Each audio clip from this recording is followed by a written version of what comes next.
시간 우리에게 주신 하나님의 말씀 요한복음 1장 42절 46절의 말씀을 봉독해 드리겠습니다.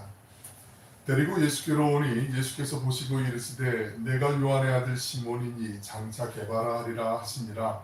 게바는 번역하면 베드로라. 이튿날 예수께서 갈릴리로 나가려 하시다가 빌립을 만나 이르시되 나를 따르라 하시니 빌립은 안드레와 베드로와 한 동네 벳세다 사람이라. 빌립이 나다나엘을 찾아 이르되 모세가 율법에 기록하였고 여러 선지자가 기록한 그 일을 우리가 만났으니 요셉의 아들 나사렛 예수니라.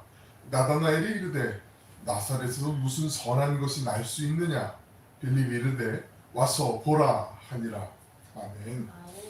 복된 주님의 날 주의 전에서 또 온라인으로 예배드리는 우리 모두에게 주님의 은혜와 평강이 함께 하시길 축원합니다.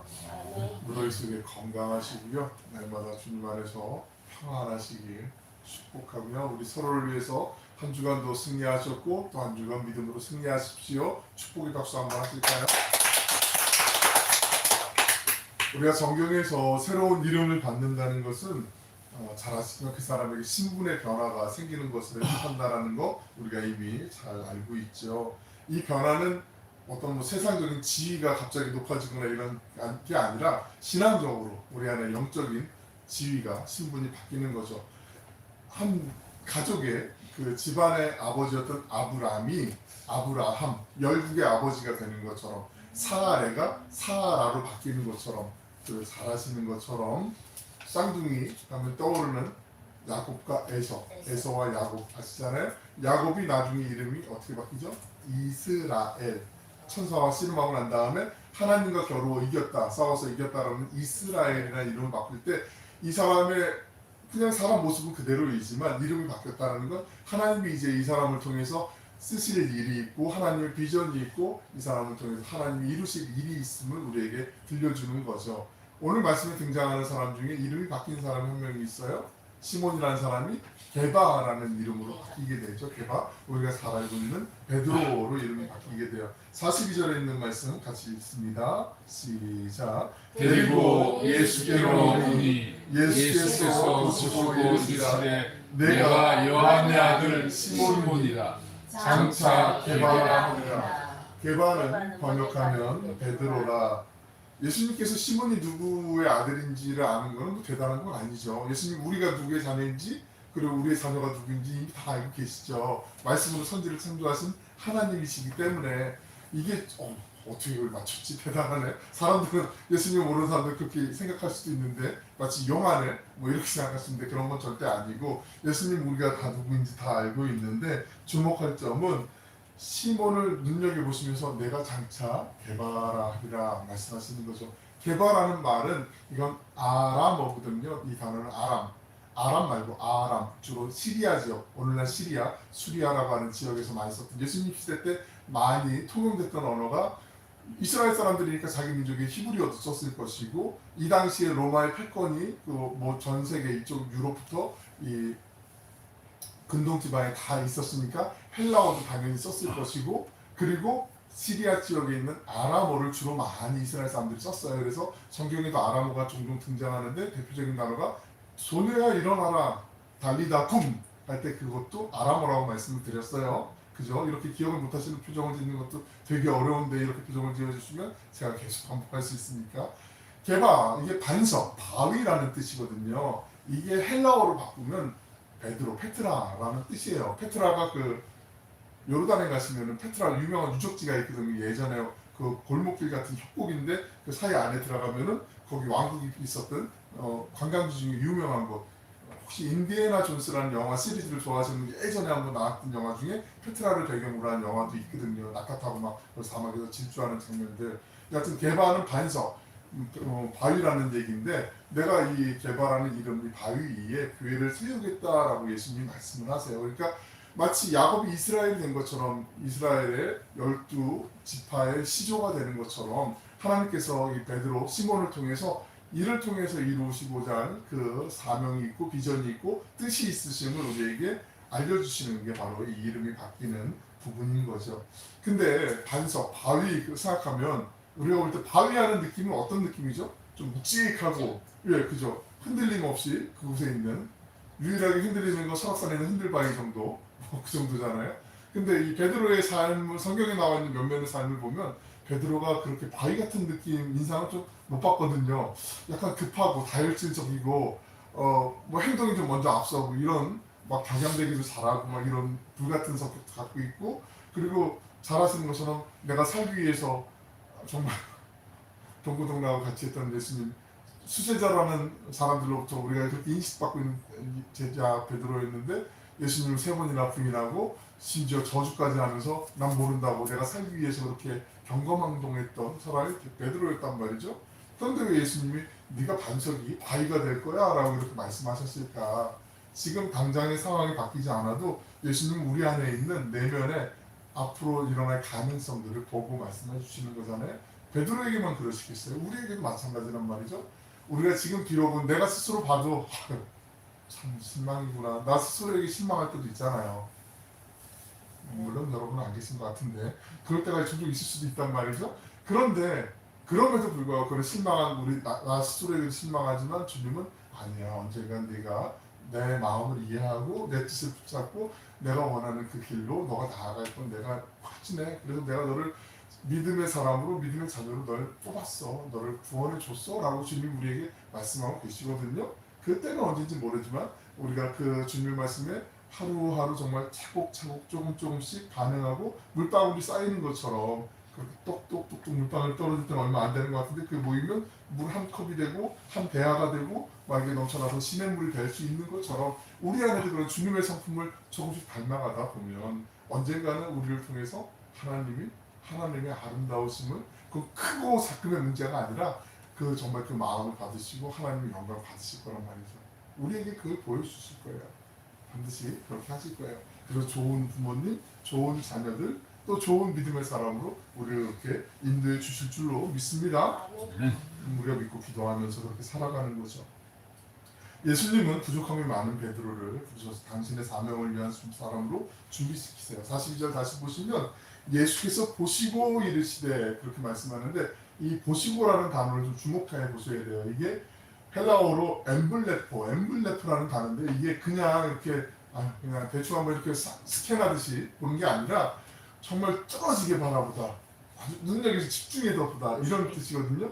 그러니까 이게 기분 나쁘게 막 째려보고 이런 거 아니고, 정말 맞아, 유심히 그 마음 진중에 마음 깊은 곳까지 철저하게 보시는 거죠. 우리의 마음도 주님이 그렇게 보시잖아요. 그래서 우리의 마음이 얼마나 중요한지 성경에 계속 마음을 강조하는 게 나오잖아요. 모든 지킬 만한 것 가운데 내 마음을 지키라, 생명의 근원이 이에서 남이라라고 사무 기자가 얘기한 것처럼 우리의 마음이 정말 중요하잖아요. 이 마음이 어디에 있느냐에 따라서 중요한데, 예수님이 그 베드로의 지금은 좀 어줍지 않은 것 같고 지금은 어설픈 것 같지만 그 마음의 심지를 보신 거예요. 그리고 얘가 정말 그의 반석이 되겠구나 이렇게 생각하시고 그렇게 베드로에게 말씀을 하시는 거죠. 그러니까 우리도 우리 스스로를 향한 시선 좀 바꿀 필요가 있어요. 내가 참 부끄럽다, 실망이다. 우리 가족끼리도 그럴 수 있잖아요. 아유 참 해봐야 뭐 거기서 거기지 뭐. 이게 얼마나 자기도 말하면서 차 싶고, 또 듣는 사람도 얼마나 마음에 상처가 되고, 이게 안 그러면 오래가는 거 아시죠? 모르는 사람이 얘기하면 정신 나간 녀석이 헛소리 하네 이러고 그냥 지나가면 돼요. 근데 가까운 친밀한 사람이 이런 얘기하면 이게 마음에 오랫동안 묵상하고 새기고 비석이 새기는 것처럼 막 새길 때도 있거든요. 그러면은 우리 참 안타깝지만 명절 때나 이럴 때 가족들끼리 모이면 수십 년 전에 그냥 지나가면서 한 얘기인데 오빠가 그때 그런 얘기 했잖아 뭐 이런 상처들 얘기하면서 막 눈물 짓는 경우들도 종종 있을 수도 있고, 그러니까 그것들 우리 스스로는 해결이 안 되는데 주님은 다 아시고 주님은 우리의 그 모든 상처를 어루만지시잖아요. 그럼 끝나요. 주님이 만져주시면 돼요. 그러면 나는 도저히 용서가 안 되는데 주님의 그 은혜 안에서 이게 눈 녹듯이 정말 사그라지는 은혜가 있어요. 우리가 예수님 믿는 게 그게 다른 거거든요. 그 은혜를 맛보지 못한 분들 안 계시겠지만 더 많이 맛보시고 더 많이 그 은혜를 다른 사람들에게 자랑하셔서 당신도 이런 은혜를 좀 맛봤으면 좋겠어. 이게 얼마나 감사한지 몰라. 저 사람 나에게 용서한다, 내가 미안하다, I'm sorry를 안 했지만 나는 그 주님의 만져주심 때문에 용서가 되더라고. 나는 이해가 되더라고. 그런 마음을 품는 은혜. 예수님이 그 베드로의 마음을 보셨고 또 시선을 바꾸길 원하시는 거잖아요. 43절 보시면 이튿날 예수께서 갈릴리로 나가려 하시다가 빌립을 만나 이르시되 나를 따르라 하시니, 베드로는 이 정도로 좀 정리하고 우리 지난 시간에 빌립에 대한 이야기도 나눴지만 그 요한복음에 나오는 제자들은 서로 다른 주님의 부르심을 받게 돼요. 첫 번째는 제자들 편에서 지난 시간에 우리 안드레를 봤지만 제자들 편에서 예수님을 찾아 나온 것, 안드레와 이름이 나오진 않았지만 우리가 이 요한복음을 기록한 주님의 사랑받는 제자 이 요한, 사도 요한인 것을 우리가 알고 있다라고 말씀드린 전에 제자들 편에서 주님을 찾아가는 경우가 있고, 또 한편은 이 앞서 부르심을 받은 안드레가 자기 형 베드로에게 가서 형 우리가 찾았던 그 메시아 그 예수님을 내가 만났어 라고 가서 얘기했던 그 장면이 있고, 세 번째는 오늘 말씀처럼 예수님께서 주로 공간복음에 많이 이렇게 소개가 되고 있는데 빌립기에 찾아오셔서 당신을 소개하시며 당신을 제자로 이제 만드시는 거죠. 근데 어떤 모양으로 부르심을 받았던 간에 결국은 주님께서 우리에게 먼저 찾아오신 거예요. 그런 배경을 만들어 주시고 상황을 만들어 주시고 우리에게 찾아와 주셔서 우리를 만나 주신 거죠. 여기서 우리 한 가지 짚고 넘어갈 부분이 있어요. 빌립이라는 이름이 자주 등장을 하거든요. 우리가 사도행전 시리즈도 나왔지만 사도행전 6장에 보면 빌립이 또 나오거든요. 이 빌립하고 지금 나온 빌립하고 같은 사람일까요? 다른 사람일까요? 50대 50이죠, 확률은? 같은 사람이면 제가 굳이 여쭤보지 않았겠죠. 사도행전 6장에 나오는 빌립은 스데반과 더불어서 이방인들을 구제하는 일 때문에 그 초대교회 예루살렘 교회에 문제가 좀 많았거든요. 왜 우리 이방 출신 우리 과부들은 요거밖에 안 주고 니들 왜 유대인들 과부들만 이렇게 많이 줘? 그러면서 서로 막 시비도 붙고 싸움이 날 지경까지 이르게 되자 어떻게 하냐면 교회에서 이방인들을 위한 구제와 봉사에 헌신할 수 있는 7 집사라고 나와 있는데, 이 7 집사라는 표현이 그냥 봉사자들을 뜻하는 게 아니라 이방인들을 위한 7 사도, 12제자 사도와 같은 그런 역할을 하는 사람들이라고 보시면 돼요. 스데반하고 같이 그렇게 역할을 했던 7 집사 가운데 한 명이 빌립이고, 오늘 말씀에 등장하는 빌립은 예수님의 제자들 가운데 한 명 빌립. 이게 동명이인이기 때문에 자꾸 헷갈리는 경우가 생길 수 있는데 그렇게 좀 한번 정리하고 넘어가시면 좋을 것 같아요. 다시 본문 43절을 보시면 빌립을 만나 이르시되라고 말씀하시는데, 이 만나라는 단어를 잘 보시면 우리 지난 시간에 한번 찾아봤는데 헤우리스코라는 단어, 찾다. 이게 그 우연히 만나는 게 아니라 내가 어떤 마음을 갖고 목적을 갖고 의도를 갖고 찾는 거, 그래서 드디어 찾아졌다라는 뜻의 만나라는 단어가 있어요. 그러니까 예수님께서 빌립을 우연히 만나신 게 아니라 예수님께서 빌립을 찾아오셔서 만나게 되신 거, 찾으셔서 드디어 만나게 된 거, 그렇게 번역하는 게 본문에 잘 맞는 해석이라고 볼 수가 있어요. 주님께서 부르시기 전까지 우리는 정말 수많은 사람들 가운데 그냥 한 명이었을 거예요. 예수님 믿지 않는 많은 사람들 가운데 제가 이 말씀 준비하면서 요즘은 세상이 정말 얼마나 살기 좋아졌는지, 그 실시간으로 전 세계 인구뿐만 아니라 여러 가지 통계 데이터를 한 9개 나라 언어로 번역해서 이렇게 보여주는 사이트가 있어요. 그 인터넷 검색창에다가 지금 세계 인구수 뭐 이렇게 검색을 하시면 차트가 쭉 나오는 게 있거든요. 한번 보시면 재밌어요. 제가 목요일날 24일날 그 검색해본 결과 보니까 그때 당시에 세계 인구가 82억 3,400만 명 정도 돼요.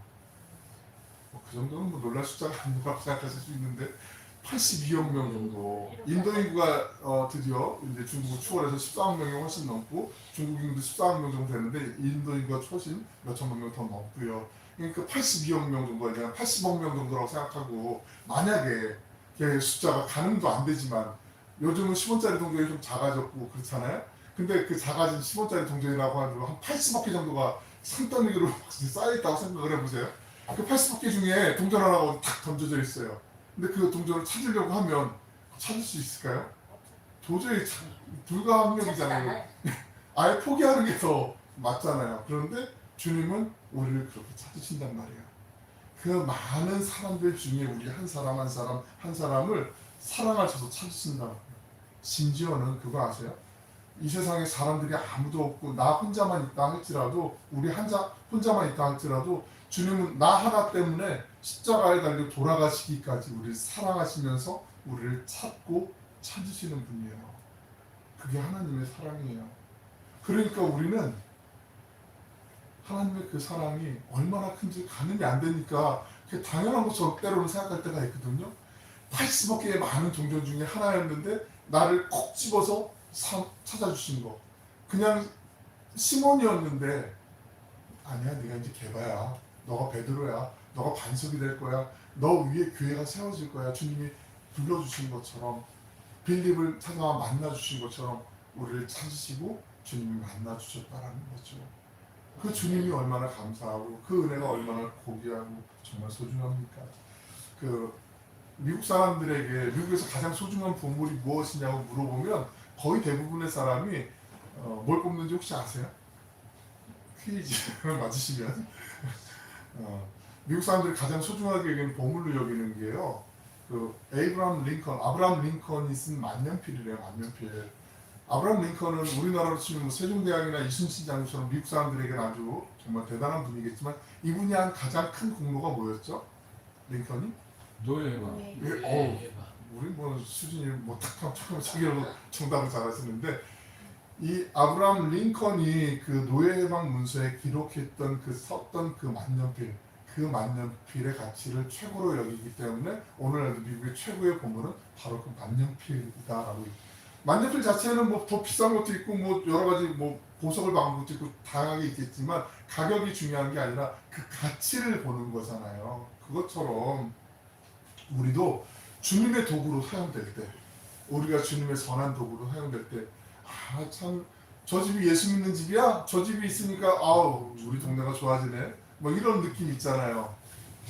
제가 뭐 인터넷에서 우리 몇 분 안 되는 분들을 이렇게 대놓고 자랑하는 거는 좀 약간 쑥스럽기도 하고, 그 다른 분들에게 또 약간 좀 멋쩍어가지고 그런 표현을 제가 안 쓰잖아요. 거의 안 쓰잖아요. 근데 이건 제가 어쩔 수 없이 써야 될 것 같아요. 오늘 말씀 준비하면서 우리 나춘자 집사님께서 그 집 앞에 그 비상 소화 급수대 소화함 같은 거 있는데 그 옆쪽에 그 약간 거친 약간 돌짝 같은 그 공터가 있는 그 밭 같은 데다가 꽃씨를 이렇게 뿌리셔가지고 꽃이 이렇게 자라는 거 봤는데 이게 얼마나 예쁜지. 그냥 황무지 같은 땅인데 이걸 아름답게 동네를 가꾸는 거, 그냥 원래 그 예수님 안 믿어도 하실 분이지만 예수님 믿으시면서 그런 일 더 많이 하실 거 아니에요? 그죠? 예수님을 믿기 때문에 우리가 저 집이 예수님 믿으니까 동네가 좀 밝아졌어, 좋아졌어, 이런 모습들이 얘기되면 그 하나님 기뻐하시는 일 아니겠어요? 우리의 가치가 그런 데서 드러나는 거죠. 뭐 일확천금을 얼마를 뭐 내가 어디다 기부를 해서 뭐 이것도 물론 하나님 영광 받으시겠지만 정말 우리 삶에서 이렇게 하나하나 이렇게 묻어나는 것들, 이런 것들을 주님 정말 기뻐하신다는 것은 마음에서 우러나서 하는 거죠. 누가 시켜서 하면은 그거 하겠어요? 삐뚤빼뚤 멋없게 할 텐데 정말 내가 좋아서 하는 거니까 그 마음을 주님이 기뻐하시는 걸 다시 우리에게 보여주시는 거예요. 그러니까 우리는 우리의 가치가 얼마 정도인지 잘 생각하시고 늘 기뻐하시고 감사하셔야 돼요. 우리는 예수님짜리 그냥 싸구려가 아니란 말이에요. 그 가치를 꼭 기억하셔야 돼요. 우리 45절 46절 말씀 같이 읽어보십니다. 시작. 빌립이 나다나엘을 찾아와 이르되 모세가 율법에 기록하였고 여러 선지자가 기록한 그 일을 우리가 만났으니 요셉의 아들 나사렛 예수니라. 나다나엘이 이르되 나사렛에서 무슨 선한 것이 날 수 있느냐. 빌립이 이르되 와서 보라 하니라. 횃불이 다른 횃불에 이렇게 불을 붙여서 다시 밝혀야 하는 것처럼 예수님께 복음의 불을 받은 그 빌립이 그 복음의 불을 친구인 나다나엘에게 또 다시 횃불을 전하는 장면이에요. 나다나엘 이름의 뜻이 너무 좋아요. 정말 좋아요. 하나님의 선물. 하나님의 선물이라는 이름의 뜻이 나다나엘이에요. 나다나엘. 엘은 하나님이잖아요. 하나님의 선물. 좋잖아요. 그죠? 하나님의 저주 이런 게 좋으세요? 아니잖아요. 하나님의 선물. 얼마나 이 복된 이름이에요. 나다나엘의 이름은 공간복음에는 12제자의 이름 가운데 나오진 않아요. 마테마가 누가복음에는 나다나엘의 이름이 나오지 않는데 거기에는 다른 이름이 쓰이거든요. 바돌로메라는 이름이 나오는데 바돌로메하고 나다나엘이 같은 사람이에요. 같은 사람. 왜 그런지를 우리가 좀 오늘 공부한다고 생각하고 한번 점검해 볼 필요가 있어요. 요한복음 문맥을 보시면 1장에 언급된 예수님의 첫 번째 제자들이 모두 12제자 안에 들어가거든요. 안드레가 처음 예수님을 만났고, 그리고 이름 나오지 않는 요한이 있었고, 안드레가 베드로 자기 형에게 가서 얘기했고, 예수님 좀 전에 빌립에게 찾아가서 또 만나주셨던 것처럼 그 처음 열거된 사람들이 모두 다 예수님 제자 안에 들어가 있고요. 또한 나다나엘이 예수님 12제자 가운데 한 명이라는 증거는 요한복음의 맨 마지막 장 21장 2절을 보시면 읽어드릴 텐데, 시몬 베드로와 디두모라는 도마와 갈릴리 가나 사람 나다나엘과 세베대의 아들들과 또 다른 제자 둘이 함께 있더니, 그러니까 베드로를 비롯한 7명의 제자들이 지금 이 상황이 뭔지 아시죠? 베드로가 주님이 부활하시긴 했는데 뭐 좀 마음도 껄쩍지근하고 우리 다시 고기 잡으러 옛날 일로 돌아갈까 그러면서 고기 잡으러 가세 이러면서 7명의 제자들이 우르르 가서 밤새 이제 고기 잡을 때 그때의 장면을 소개하는 게 이 내용이거든요.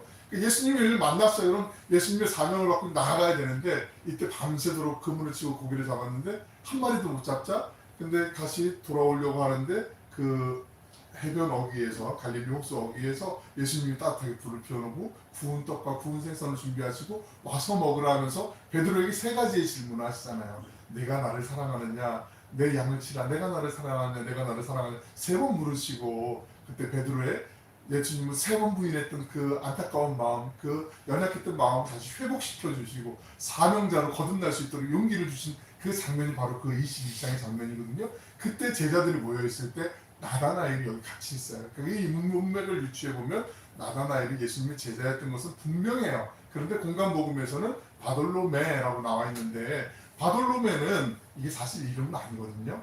몇 번 말씀을 드렸지만 신약 성경에서 헬라어로 바라고 나와 있는 건, 바는 누구의 아들이라는 뜻이에요. 누구의 아들.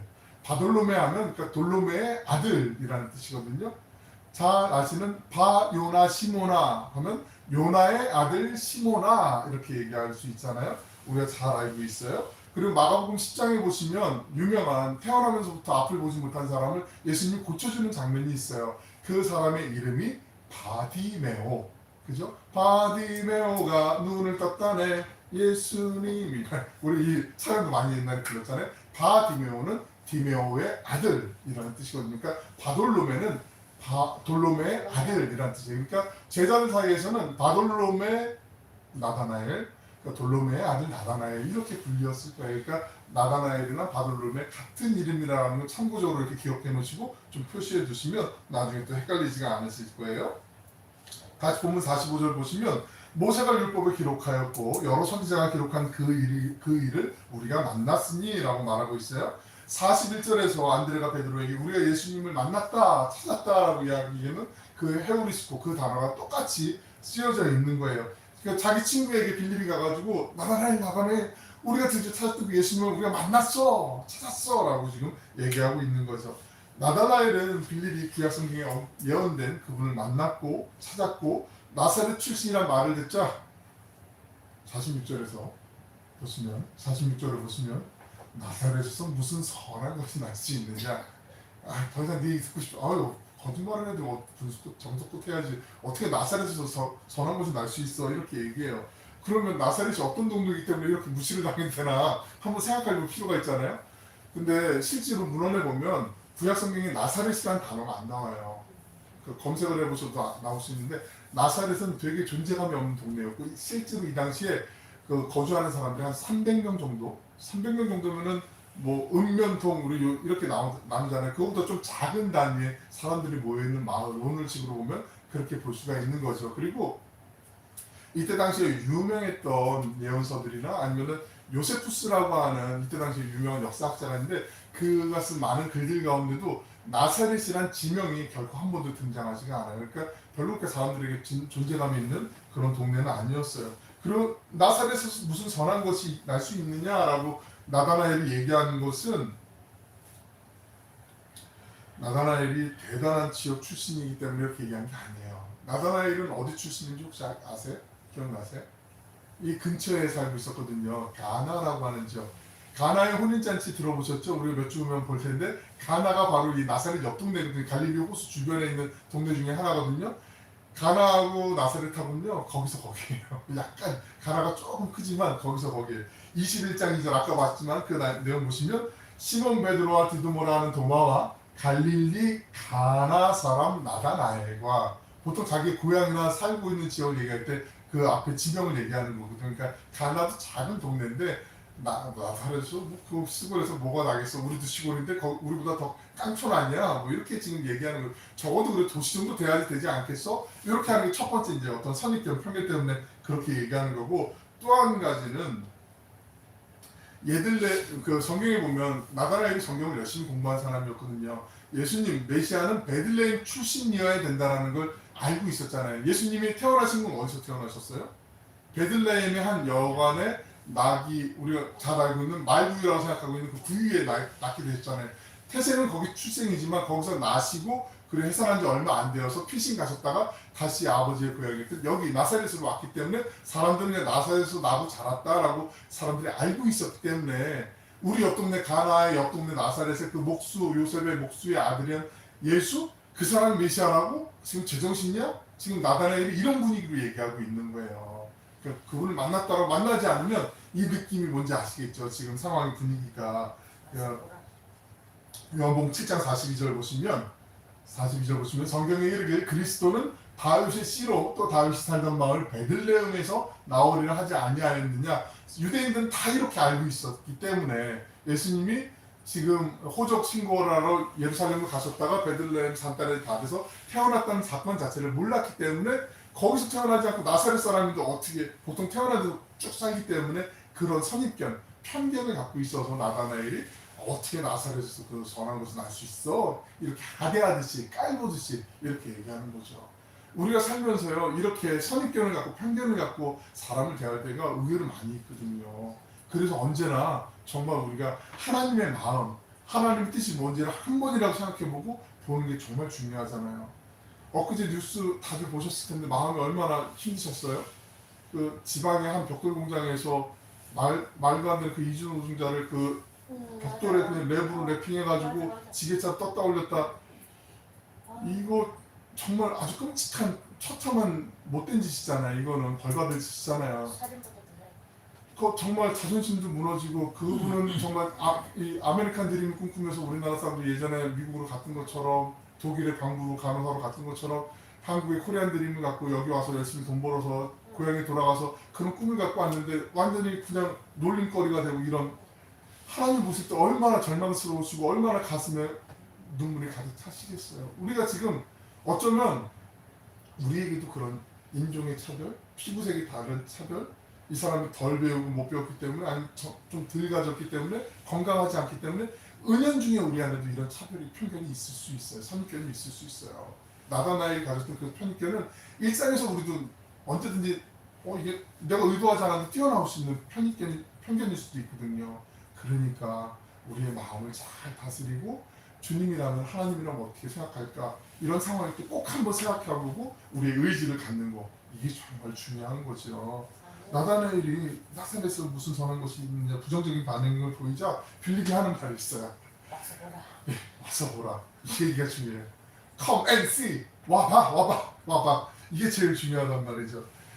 보통 우리가 예수님 전했다고 할 때 자꾸 논쟁하려고 하는 사람들도 있거든요. 하나님 살아계신데 어떻게 선한 사람들이 어떻게 그런 못된 짓을 할 수 있고 왜 재앙이 일어나고 물론 그런 질문을 던질 수는 있는데 그러다 보면 이게 말꼬리 잡으려고 논쟁으로 가는 경우들이 있거든요. 그럴 때는 논쟁보다는 논쟁을 피하고 하나님의 때를 기다리면서 기도하는 게 먼저죠. 그리고 때가 됐을 때 그래도 이 사람이 좀 약해졌을 때 마음이 좀 힘겨울 때 그래도 하나님 믿으면 예수님 믿으면 그 안에서 하나님이 주시는 은혜가 있고 답이 있어 라고 그 타이밍을 기다리는 거 이게 중요한 거 아니겠어요? 왜 와서 보라고 했을까? 정말 위대하신 하나님, 온 우주 만물을 창조하신 그 하나님이 나의 구세주가 되어주시고 너의 구세주가 되어주실 거야. 그분을 와서 봐야 돼. 막 정말 할 수 있는 모든 미사여구를 다 사용해서 표현해도 될 것 같은데 왜 와서 보라라고 했을까? 이렇게 생각하시면 돼요. 요즘은 결혼 이렇게 매칭하는 사이트도 있고 업체들도 많이 있고 하는데 예전에는 중매하시는 분들도 많이 있었잖아요. 중매쟁이라는 얘기도 많이 했는데 중매하는 분들이 이 사람이 확실하면 그냥 한번 만나만 봐 이러면 끝나는 거든요. 근데 어딘지 모르게 약간 좀 이표가 부족한 것 같고 좀 그러면은 그래도 그 사람 성격이 참 좋다고 그러던데 그 사람 조금 그래도 좀 뭐가 자꾸 이렇게 뭘 좀 포장하려고 하는 이런 말에 곁들여지는 것들이 좀 있을 수 있거든요. 다른 얘기 하지 말고 와서 예수님 만나봐. 와봐. 그걸로 끝나는 거예요. 예수님이 계시기 때문에 예수님은 와서 보면 내가 만나면 내가 그분을 체험하면 충분하기 때문에 나의 구세주가 되어주시는 분이기 때문에 와 봐라 와서 보라라고 그렇게 얘기하는 거죠. 사랑하고 축복하는 여러분, 우리에게 예수님보다 세상에 남부러울 것 없이 더 많은 것이 어떤 게 있다고 해도 그 예수님이 없으면 아무런 의미가 없거든요. 예수님이 없고 여러 가지 갖는 것보다 때로는 부족하고 정말 쪼들려도 예수님 있는 게 그건 비교할 수 없을 만큼 절대적으로 확실하게 훨씬 더 의미 있고 중요한 것이라는 거죠. 우리가 이 세상 살다가 언젠가는 때가 되면 이 순례의 길을 멈출 때가 있잖아요. 하나님이 오라고 하실 때 그 품에 안길 때가 있잖아요. 그때 기쁘고 반가운 마음으로 즐거운 마음으로 아버지 품에 안길 날을 기대하면서 하루하루 살아가는 것, 이거 얼마나 의미 있고 가치 있는 일이겠습니까? 때로는 사망의 음침한 골짜기, 눈물의 골짜기를 걸어간다고 할지라도 주님을 믿는 믿음으로 한 걸음 한 걸음 내디딜 수 있다면 내가 만난 주님 때문에 내가 지금 다시 용기를 낼 수 있고 다시 살아갈 수 있는 힘을 얻고 주님이 이걸 기뻐하기 때문에 어떠한 유혹이 있다 할지라도 이 유혹을 주님 믿는 믿음으로 이겨내려고 몸부림치고 그 주님이 기뻐하시는 길로 가려고 몸부림칠 때 그 속에서 주님과 함께 살아내면서 내가 만나는 사람들에게도 당신도 내가 만난 그 예수님을 와서 보라 라고 얘기할 수 있는 그 믿음, 그리고 그렇게 살아내는 삶의 예배, 그 속에서 생생히 주님을 전할 수 있는 복음의 통로가 될 수 있다면 이거 얼마나 귀하고 감사한 일이겠어요. 우리 한 주간 더욱더 우리의 삶 속에서 만나는 분들이 제한적이라 할지라도 우리가 그 예수님을 더 갈망하고 주님을 더 만나기를 소망하면서 주님을 만난 그 기쁨을 풍성히 누리고 또 전하는 은혜의 통로로 쓰임 받으시길 주님의 이름으로 축원합니다. 기도하겠습니다. 사랑하고 풍성하시고 자비로우신 아버지 하나님, 이 세상을 살면서 저희에게 남부러울 것 없는 그 무엇이 있다고 하더라도 예수님 없이는 아무런 의미가 없음을 다시 새겨봅니다. 유한한 나그네 인생길을 걸어가는 동안 주님의 나라와 뜻을 구하며 충성하며 살다가 언젠가 하나님께서 부르시어 주님의 품에 기쁨으로 안기길 간구합니다. 때로 녹록지 않은 현실 속에 죽음의 골짜기를 걸어가는 상황처럼 느껴질 때도 부활 승리하신 주님께서 나의 선한 목자가 되심을 믿음으로 고백하고 주님을 찬양하며 동행하는 은총을 누리게 하여 주시옵소서. 저희의 언행 심사를 지켜주시고 하나님의 백성답게 살아갈 수 있는 믿음과 용기, 하늘의 지혜를 허락하여 주셔서 세상 한복판에서 내가 만난 그 예수님을 당신도 와서 보라 하며 삶으로 전하는 복된 복음의 통로가 되게 하여 주시옵소서. 사랑이 많으신 예수님의 이름으로 기도 올리옵나이다. 아멘.